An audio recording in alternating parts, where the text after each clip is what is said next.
1995లో cyber towers నిర్మాణం జరిగింది. అంతకుముందు చాలా శైశవ దశలో ఉంది ఇన్ఫర్మేషన్ టెక్నాలజీ దేశంలో. అంతకుముందు ఉన్నటువంటి కేంద్ర ప్రభుత్వాలు, డిపార్ట్మెంట్ ఆఫ్ ఎలక్ట్రానిక్స్, విఠల్ గారు సెక్రటరీ, వీరందరూ ప్రయత్నాలు చేస్తున్నారు దేశంలో ఇన్ఫర్మేషన్ టెక్నాలజీ వేళ్ళు ఉనుకునేలాగా.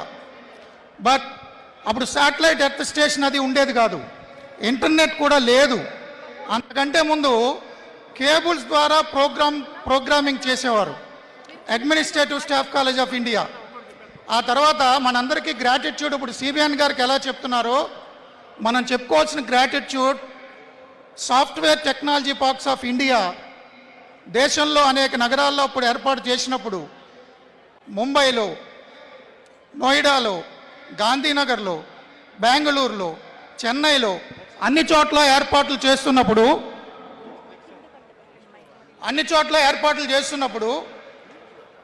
ఆ డిపార్ట్మెంట్లో ఉండి నా సొంత రాష్ట్రానికి నేను చేసుకోవాలి కదా అని పై వాళ్ళని ఒప్పించి హైదరాబాద్లో మైత్రివనంలో ఎస్టీపై ఆపరేషన్ స్టార్ట్ చేశారు జేఏ చౌదరి. ఇన్ఫర్మేషన్ టెక్నాలజీ కోసం అప్పుడు అధికారులు కలిసేవారు. ఎన్టీఆర్ గారు దైవాంశ సంభూతులు, ఆయన కలిసేలాగా లేదు పరిస్థితి. చౌదరి గారికి సెక్రటరీలు కలిశారు. తర్వాత నేత్రమల్ జనార్దన్ రెడ్డి గారు, వారిని కూడా కలవల, అధికారుల ద్వారా కలిశారు. ఏదో కొన్ని ఎకరాలు కేటాయించడం ఇవన్నీ జరిగింది.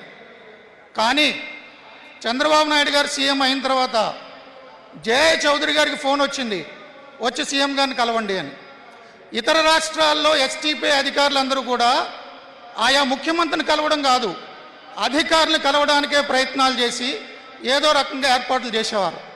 బెంగళూరు డెవలప్ అవుతున్న ప్రదేశం ఇన్ఫర్మేషన్ టెక్నాలజీ. సిబిఎన్ గారు సీఎం అయిన తర్వాత ప్రయారిటీస్ ఏంటో తెలుసుకుని జేఏ చౌదరి గారికి ఫోన్ చేసి ఆఫీస్కి రమ్మని బెంగళూరును మనం బీటౌట్ చేయాలంటే ఏం చేయాలి అని అడిగారు. ఏం మాట్లాడుతున్నారు సార్, బెంగళూరు ఇన్ఫ్రాస్ట్రక్చర్ ఏంటి, శాటిలైట్ ఎర్త్ స్టేషన్ ఏంటి, డెడికేటెడ్ 64 KB లైన్స్ ఏంటి, మనం ఎలా చేస్తాము, నాకు అది తెలీదు.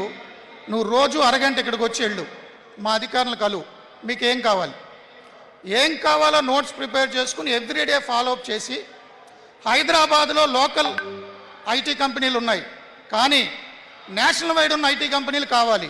ఈయనే వాళ్ళ ఇంటికి వెళ్ళి పిలుచుకొచ్చేవారు. టీసీఎస్ రావాలి, విప్రో రావాలి, ఇన్ఫోసిస్ రావాలి, టాలెంట్ కావాలి, మనకి టాలెంట్ పూల్ కావాలి, స్టూడెంట్ పూల్ కావాలి. టాలెంట్ ఎక్కడుంది?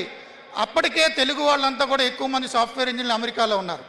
జన్మభూమి, giving back to the society, రండి, రివర్స్ బ్రెయిన్ డ్రైన్, మీ సొంత రాష్ట్రానికి ఏదైనా చేయండి, కాన్సెప్ట్ డిజైన్ చేశారు. సో ఎకో సిస్టమ్ డెవలప్ చేయడానికి 3 అంశాలు హైదరాబాద్ ఐటీ డెస్టినేషన్ అవ్వడానికి కారణం. నెంబర్ 1 సైబర్ టవర్స్ నిర్మాణం. డెడికేటెడ్గా ఐటీ కోసం ఒక ఐకానిక్ బిల్డింగ్ ఉంది, దీన్ని మనం బ్రాండ్ బిల్డ్ చేయాలి హైదరాబాద్ని, బెంగళూరుని దాటేలాగా. నెంబర్ 2 అప్పటి ముఖ్యమంత్రి చంద్రబాబు నాయుడు గారి నేతృత్వంలో అధికారుల బృందం అమెరికా పర్యటించింది. అమెరికాలో ఉన్న ప్రముఖ సంస్థల్ని కనుక మనం పిలుచుకొస్తే, అంతర్జాతీయ సంస్థల్ని, దేశంలో ఉన్న అన్ని కంపెనీలు వస్తాయి, విదేశాల్లో ఉన్న అన్ని కంపెనీలు వస్తాయి.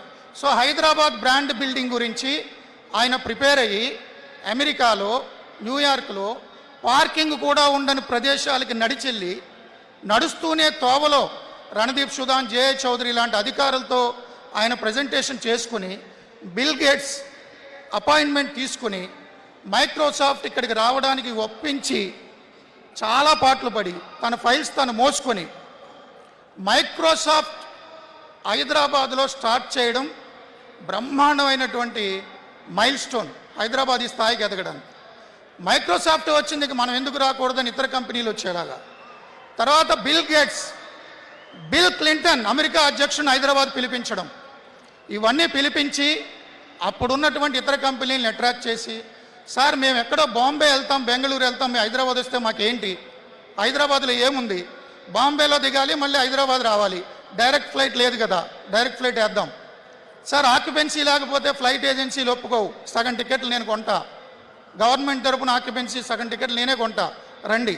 సార్ హైదరాబాద్ వస్తే నైట్ లైఫ్ లేదు sir, pub culture, night life, full లైసెన్స్లు ఇవ్వడం, అన్నీ ఇవ్వడం. అదేవిధంగా సార్ గోల్ఫ్ క్లబ్ లేదండి, గోల్ఫ్ క్లబ్ ఏర్పాటు చేయండి.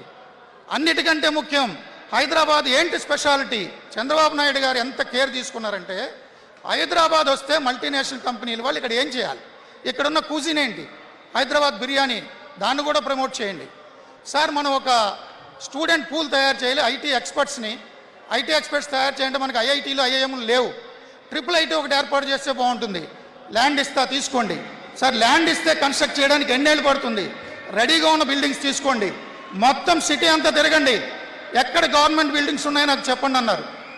జేఐ చౌదరి ఇతరులందరూ తిరిగితే అప్పుడు రంగారెడ్డి జిల్లా కలెక్టరేట్ కోసం నిర్మించిన భవనాలు బాగున్నాయండి అన్నారు. అరగంటలో అధికారిని పిలిపించి ఐఐటీకి ఇచ్చేయండి అన్నారు. IIITకి ఇచ్చేశారు. లైసెన్సులు ఇవేం లేవు. ఆయన అంతటా ఆయన వెళ్ళి అధికారులను పిలిచి ఏర్పాట్లు చేయించారు. స్టూడెంట్ పూల్ కావాలండి, అన్ని ఇంజనీరింగ్ కాలేజీలకి అన్ని చోట్ల పర్మిషన్లు ఇచ్చేశారు. మైత్రీవనం మీకు తెలిసే ఉంటుంది, హుడా అమీర్పేట్ గురించి ఏమనేవారంటే అమెరికాలో సన్సెట్ అయితే అమీర్పేట్లో సన్ రైజ్ అవుతుంది. అమీర్పేట్లో Y2K ఇష్యూ వస్తుంది, లక్షల మంది అవసరం Y2K ప్రాబ్లం సాల్వ్ చేయడానికి. స్టూడెంట్స్ని తయారు చేయండి, ఇంజనీరింగ్ కాలేజీలు అనుమతులు ఇవ్వండి, ట్రైనింగ్ ఇన్స్టిట్యూట్లు పెట్టండి, పెద్ద పెద్ద కంపెనీలు తీసుకురండి. నాకు ఒక సంఘటన గుర్తు, నేను 95లోనే రిపోర్టింగ్లో ఉన్నప్పుడు ఆయన యునైటెడ్ ఫ్రంట్ చైర్మన్గా ఉండేవారు. ఆ ప్రభుత్వం మీద అవిశ్వాస తీర్మానం నడుస్తోంది. ఇక్కడ అసెంబ్లీ మొదటి రోజు సమావేశాలు, విపరీతమైన రాజకీయ సంక్షోభం. అమెరికా నుంచి మోటరోలా కంపెనీ ప్రతినిధులు వస్తున్నారట. 3 సిటీలు ఎవాల్యుయేషన్ చేసుకుంటున్నారు వాళ్ళు, బెంగళూరు, బాంబే, చెన్నై. లేదు మన హైదరాబాద్ పిలిపించండి అన్నారు. అధికారులు హైదరాబాద్ పిలిపిస్తా అంటే మీరు రావన్నారు. ఇక్కడున్న మినిస్టర్స్ని ఎయిర్పోర్ట్కి పంపించారు. ఓ పక్క యునైటెడ్ ఫ్రంట్ చైర్మన్గా పార్లమెంట్లో అవిశ్వాస తీర్మానం ఫేస్ చేయాలి, మొదటి రోజు అసెంబ్లీ సెషన్ ఫేస్ చేయాలి. ఆయన రిసీవ్ చేసుకుని తన ఇంటి ముందుకు వచ్చి గుమ్మం దిగి మోటరోలా కంపెనీ వాళ్ళు తీసుకుని వాళ్ళకి హైదరాబాద్ బిర్యానీ వడ్డించి కాఫీ టీ ఆయనే సర్వ్ చేసి, మీరు 3 సిటీలు తిరిగారు కదా, నాది పరిశీలించండి అన్నారు. పరిశీలించట్లేదు సార్, ఆ 3 సిటీల్లో సీఎంలు కలవడం మా వల్ల కాలేదు, సెక్రటరీల దగ్గరికే టైం పట్టింది, మోటరోలా ఇక్కడికి వస్తుందని చెప్పారు. అలాగే ఎన్నో కంపెనీలు అంటే ఫోకస్, ఒక హెడ్ ఆఫ్ ది ఇన్స్టిట్యూట్, ఒక హెడ్ ఆఫ్ ది ఫ్యామిలీ ఎలా చేస్తే ఆ కుటుంబం బాగుంటుందో, ఆ ఇన్స్టిట్యూట్ బాగుంటుందో, దానికోసం ఆయన కాలికి బలపం కట్టుకు తిరిగారు. హైదరాబాద్ వచ్చిన వాళ్ళకి నైట్ లైఫ్ కావాలి, లైసెన్స్ ఇవ్వండి, ఆయన పబ్ కల్చర్ పెంచేస్తున్నారు, మందులు ఉపేస్తున్నారు అని విపరీతమైన ధర్నాలు. కంప్యూటర్లు కూడు పెడతాయా అని అసెంబ్లీలో పెద్ద ఉద్యమాలు. నేను కలిసినప్పుడు చెప్పారు ఇంటర్వ్యూ కోసం, సార్ కంప్యూటర్లు కూడు పెడతాయా, మీరు రైతులు నిర్లక్ష్యం చేస్తున్నారు, గ్రామాలు నిర్లక్ష్యం చేస్తున్నారు, మీరు ఓడిపోయే పరిస్థితి. ఎందుకు సార్ కంప్యూటర్లు అంటే, కంప్యూటర్లు కూడి పెట్టడం కాదు, కంప్యూటర్లు కూడబెడతాయి, కోట్లు కూడబెడతాయి. మీరు ఎవరినైతేనే రైతులు నిర్లక్ష్యం చేస్తా అంటున్నారో, రైతు బిడ్డలు కోట్లు గడిస్తారు అమెరికా వెళ్ళి. నేను ఓడిపోయినా పర్లేదు, నాకు మెజారిటీ ముఖ్యం కాదు, ప్రయారిటీ ముఖ్యం.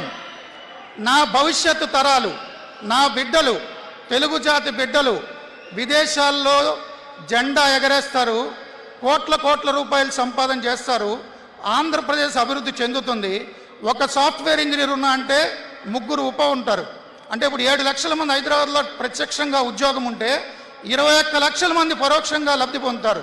కార్ డ్రైవర్లు, లాండ్రీ వాళ్ళు, అపార్ట్మెంట్ వాచ్మెన్లు, ఏటీఎం సెంటర్లు, అపార్ట్మెంట్స్, కన్స్ట్రక్షన్.